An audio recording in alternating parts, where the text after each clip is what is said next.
Olá, caro estudante, navegante do YouTube, seja muito bem-vindo. Sou Lúcio Rogério e nesse vídeo, eu queria mostrar de forma rápida e resumida uma simulação do 555 na configuração monoestável. Essa configuração é a configuração em que ele trabalha como um temporizador. A gente faz temporizações. Para atender aí a dúvida do nosso amigo Flávio, que perguntou como utilizá-lo, como utilizar o circuito integrado 555 na configuração monoestável para definir lá um tempo específico e gerar uma temporização.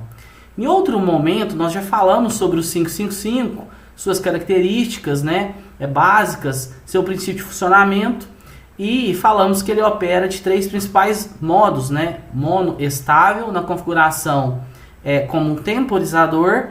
Também ele opera na configuração astável como um oscilador, gerador de onda quadrada na sua saída, e também ele opera como um elemento biestável, que a gente utiliza aquele flip-flop, aquela unidade de armazenamento de 1 bit que existe dentro do 555.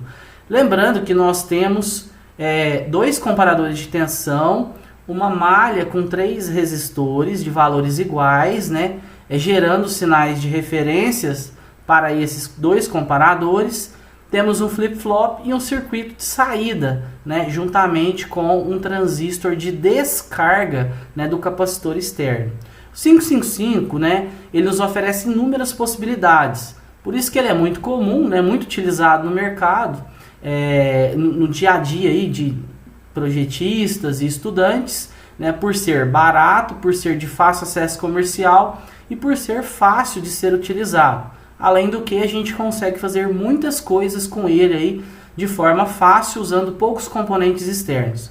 Bom, então vamos falar um pouquinho especificamente do circuito e já mostrar essa simples simulação. Eu vou utilizar o Proteus, a versão 8.9, e vou disponibilizar também esse arquivo simulável aí para quem tiver interesse em querer simular ou querer avaliar, abrir esse circuito para verificar e fazer os seus testes, tá ok? Vamos lá? Bom, então agora a gente vai fazer a montagem no Proteus. Eu vou abrir o Proteus aqui. Nosso objetivo é buscar esses componentes na biblioteca do Proteus. Vou criar um novo projeto. Como eu mencionei, eu estou usando o Proteus 8.9. Eu vou salvar ele aqui, eu vou deixar na área de trabalho. Deixa esse nome genérico, New Project. Vou utilizar o template padrão.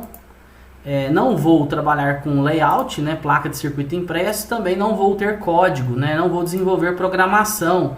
Não vou utilizar chip programável. Nosso objetivo aqui é bem mais simples. Então beleza, já estamos aqui na área de trabalho. Eu vou selecionar aqui Component Mode, vou buscar os componentes. Então vou pegar o 555 aqui na biblioteca.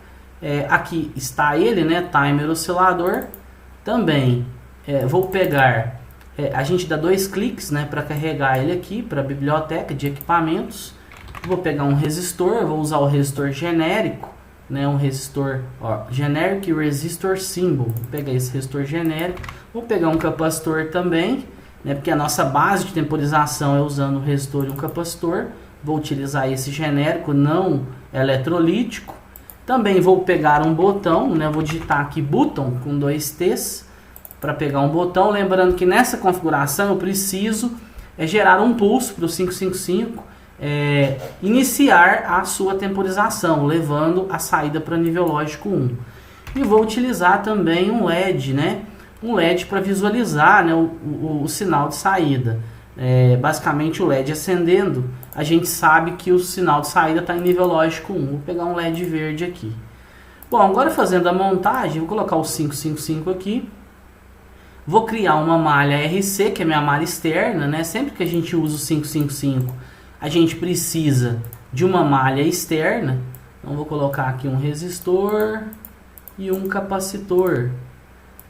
Essa malha externa é justamente a malha principal, em que eu irei definir aí o RC, que é a resistência vezes a capacitância, para definir o tempo que o sinal vai ficar em nível lógico 1 na minha saída Q, na minha saída principal aqui. Bom, a gente tem aí o pino 7 ligado com o pino 6, né, seguindo aí a nossa referência de configuração para esse circuito, né, o circuito monoestável. Eu ligo aqui o meu ground no meu terra, né, a referência do meu circuito. Aqui em cima eu tenho alimentação, essa alimentação eu vou aplicar no pino 8, que é o pino de alimentação. E também, como eu não vou utilizar o meu pino de reset, que habilita com nível lógico 0, eu vou aplicar, né, a alimentação nele. Vamos considerar uma alimentação de 12 volts. Eu vou colocar aqui. O Proteus ele tem esses geradores de sinal e eu gero um sinal contínuo, né? Eu vou chamar aqui de 12 volts.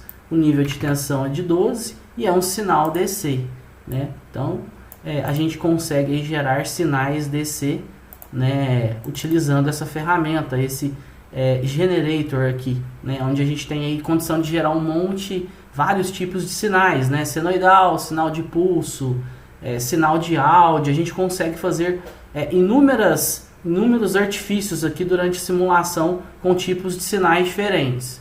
Então eu vou voltar aqui, ó, vou conectar esse ponto no 12 volts. Aqui é a minha saída, eu vou ligar um resistor e um LED para eu verificar o meu nível de saída. Eu vou deixar aqui, vou colocar aqui um K, né, nesse resistor. Lembrando que esse resistor aqui na prática deve ser bem calculado. Aqui na simulação ele aceita, né? Não vai acontecer nada se você colocar um resistor ou nem colocar um resistor, né? Caso você nem coloque um resistor aqui no Proteus, não vai acontecer nada. Lá na prática, se você não colocar esse resistor, o LED irá queimar, né? Você vai provocar uma corrente muito alta e aí você precisa limitar essa corrente colocando um resistor. Nesse caso seria 12. Se eu estou considerando o LED uma queda de 2 volts, eu vou ter 10 volts aqui em cima do meu resistor, né? 10 volts dividido por 1K, eu terei aqui aproximadamente uma corrente de 10 mili, né? Tá ótimo aqui para o que a gente precisa. Esse ponto aqui, ó, que é a tensão no capacitor, ela vai aqui no pino 6 com o pino 7. Né? A tensão desse ponto em relação ao terra é a tensão do capacitor. Vamos jogar aqui um capacitor de 100 micro.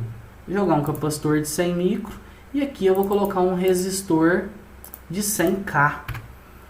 Valores mais altos para a gente ter um intervalo de tempo mais alto aqui para a gente poder observar isso. O que está faltando? Só o pino 2 agora. O pino 2 eu tenho que jogar nível lógico 0 nele. Para ele disparar, né? Eu preciso gerar um trigger. O pino 2 fica em nível lógico alto. Eu gerando o nível lógico 0, eu disparo ele, né? Iniciando, né, a temporização. Então eu vou colocar aqui um botão. Vou colocar o botão aqui, né? E vou ligar aqui no pino 2. Vou jogar um terra aqui, que ele vai chavear 0, né? O terra. Só que eu preciso deixar essa porta, né, essa porta trigger em nível alto. Então eu vou utilizar um resistor pull up, né? Vou pegar um resistor aqui e vou, deixa eu girar ele aqui, eu vou deixar ele, quando o meu botão estiver em repouso, eu estou jogando nível lógico 1 ali, né? Eu estou jogando nível lógico 1, então esse resistor faz a função de pull up. Então eu posso, da mesma forma, eu vou deslocar um pouco para cá, para que eu possa pegar o 12 aqui, né? Eu poderia usar um conector aqui para não poluir tanto aqui as nossas, não colocar tanta linha, né? Deixa eu ajustar aqui. Vou colocar ele aqui em cima desse ponto. Meu 12 volts. Beleza. Então eu tô pegando o 12, jogando aqui, eu tenho 12 direto. Ao apertar esse botão, ao pressioná-lo, o nível lógico da entrada vai para 0. É nesse momento que inicializa a contagem.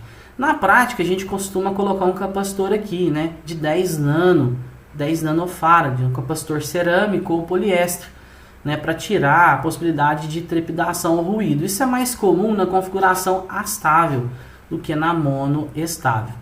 E aqui, ó, para incrementar ainda mais aqui a nossa análise, eu vou colocar uma ferramenta que é um contador, esse Counter Timer. Na verdade, ele tem várias funções. Eu vou pegar, vou dar 2 cliques nele, ó, ele pode operar como um temporizador de segundos, de horas, um frequencímetro e um contador. Então eu vou colocar aqui, ó, temporizador de segundos. O pino, né, de habilitação dele eu vou colocar com o nível lógico 1. E esse reset, como eu nem vou utilizar, né, eu vou deixar ele habilitando no borda de subida. Então eu vou utilizar aqui, ó, a habilitação dessa contagem quando o meu sinal estiver em nível lógico 0. E vou deixar essa porta de reset aqui em 0. O clock eu não vou utilizar. Então como que vai funcionar? A hora que eu apertar esse botão, esse pino está em nível lógico 1, ele vai para nível lógico 0. Indo para nível lógico 0, essa saída vai para nível lógico 1.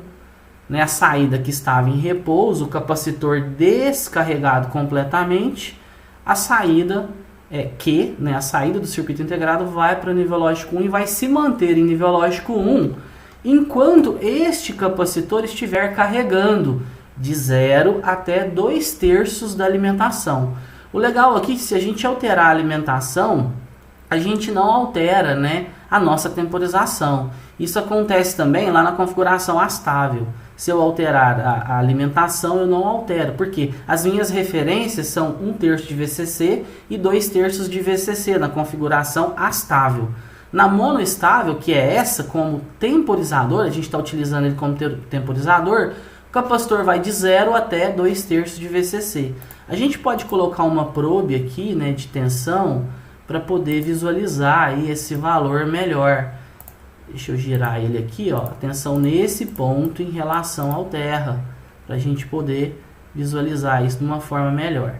Bom, feito isto, né, agora é só a gente simular. Eu vou colocar aqui para simular.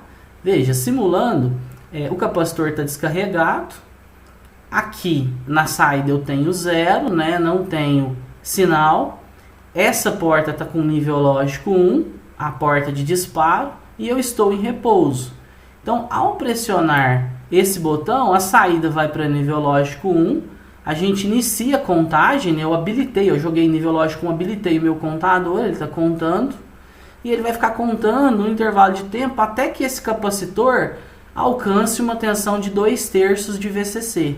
Como o VCC vale 12, 2/3 de 12 é 8 volts, ó, ele vai chegar em 8, alcança 2/3 de VCC. O que acontece com a saída? A saída vai para 0, né? Veja que ele contou praticamente 11 segundos, né? 10.99, alguma coisa, 11 segundos. Então eu temporizei 11 segundos, né? Então eu encontrei aqui, eu alcancei na verdade um valor de 8 volts, 2/3 de VCC. Isso fez com que internamente, né, a gente mudasse o estado da saída do flip-flop que tem lá dentro. Consequentemente, jogando a saída para 0, habilitando um transistor, né? Um transistor de descarga que está aqui ligado no pino 7. E aí esse transistor joga 0 nesse ponto e o capacitor descarrega instantaneamente e volta para nível lógico 0. E aí para o ciclo se repetir novamente, eu preciso vir aqui, ó, e apertar o botão novamente. Ele vai contar mais 11 segundos. Né, como esse temporizador, ele está acumulando aqui, né, ele vai chegar até 22 segundos aqui, indicar e parar a temporização. Certo? Então, bem simples aí a utilização dele. E aí, como que a gente, né, basicamente define essa questão, ó, 21.989, praticamente 22 segundos. Como que a gente define esse tempo? Existe uma equação. Essa equação, né, ela é dada pelo valor de 1,1, né, vezes R vezes C. Então, essa equação, na verdade, é uma aproximação, né? A gente parte de 0 até 2/3 de VCC, né, daquela equação de carga do capacitor, onde a tensão instantânea, ou a tensão de 2/3 de VCC, vai ser igual à tensão máxima, VCC, vezes 1 menos o neperiano elevado a menos T, que é o tempo, né, dividido pelo tal, pela constante de tempo, que é o R vezes C.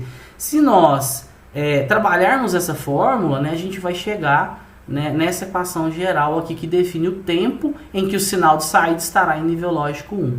Né? Então a gente tem 1,1 vezes R vezes C. Se a gente pegar para esse exemplo específico aqui, né, eu vou multiplicar aqui, 1.1 vezes a resistência de 100K, vezes o capacitor de 100 micro, que é 100 expoente a menos 6. Né? Então a gente vai ter aí aproximadamente, né, nesse caso da calculadora que deu preciso, 11 segundos. Então se você quiser fazer um cálculo aí de minutos e até horas, isso é possível. O que você precisa fazer? Né? Você precisa estipular o valor de um dos componentes. Normalmente a gente coloca o capacitor, porque a gente tem uma possibilidade muito maior com resistores. Define aí um capacitor no valor de... se você quiser temporizar 1 hora, o que você vai ter que fazer? Você vai colocar aí um capacitor de valor alto, como por exemplo 4.700, 2.200 microfarad. E aí você encontra o valor da resistência. Se tiver um valor, né, de resistência muito alto, você pode tentar aumentar o capacitor, né, recalcular para encontrar um valor de resistência mais baixo. Mas basicamente é muito simples, né? Através dessa equação você encontra aí o valor de tempo que você desejar. Vale lembrar que você precisa considerar que a unidade de tempo aqui, né, da equação é em segundos. Então se você quer calcular em minutos, tem que multiplicar por 60.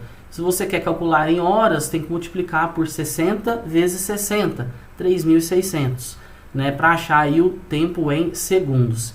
E outro detalhe, né, para finalizar, é que aqui a saída, né, se você for ligar uma carga de maior potência, você precisa colocar um drive, né, colocar um transistor, colocar uma porta, um buffer, para que seja capaz de acionar a carga que você deseja, aí, né, um buzzer, uma lâmpada. Né? Lembrando que esse circuito integrado tem, né, a capacidade corrente de 200 mA para drenar e para fornecer, o que é um valor bem alto para um circuito integrado. Ok? Faça mais testes você mesmo, né? Explore mais aí essa e outras configurações desse circuito integrado aí tão comum, tão fácil de utilizar e tão versátil. Ok? Forte abraço aí, bons estudos, boas simulações aí e até a próxima. Até mais!